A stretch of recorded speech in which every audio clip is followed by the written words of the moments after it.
మార్చి వరకు ఒక లెక్క, ఏప్రిల్ నుంచి మరో లెక్క. సమ్మర్ మూవీల లిస్టు చూస్తే అలానే అనిపిస్తోంది. మార్చిలో 2-3 సినిమాలుంటే ఏప్రిల్లో మాత్రం వరుసపెట్టి యంగ్ హీరోల సినిమాలు బాక్సాఫీస్ దగ్గర సందడి చేయడానికి రెడీ అవుతున్నాయి. ఏప్రిల్లో అన్ని యూత్ ని అట్రాక్ట్ చేసేలా అదిరిపోయే ఎంటర్టైన్మెంట్ తో రిలీజ్ కి రెడీ అవుతున్నాయి సినిమాలు.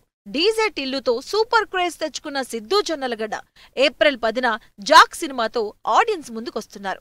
టిల్లు స్క్వేర్ తో హిట్ ట్రాక్ మీదున్న సిద్ధూ సినిమా వస్తుంది అంటే ఆడియన్స్ లో క్యూరియాసిటీ క్రియేట్ అవుతుంది.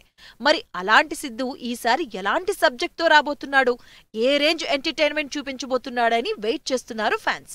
లాంగ్ గ్యాప్ తర్వాత పవర్ఫుల్ సబ్జెక్ట్ తో అనుష్క ఏప్రిల్లో ఆడియన్స్ ముందుకు రాబోతుంది. క్రిష్ డైరెక్షన్ లో అనుష్క నటించిన సినిమా ఘాటి ఏప్రిల్ 18న థియేటర్స్ లోకొస్తుంది. ఇప్పటికే రిలీజ్ అయిన టీజర్ గ్లింప్స్ మరోసారి పవర్ఫుల్ అనుష్కని చూపిస్తున్నట్లు హింట్ ఇచ్చింది. సినిమాపై ఇప్పటి వరకు బజ్ లేకపోయినా స్వీటీ ఫ్యాన్స్ మాత్రం అనుష్కను స్క్రీన్ మీద చూసేందుకు ఈగర్ గా వెయిట్ చేస్తున్నారు.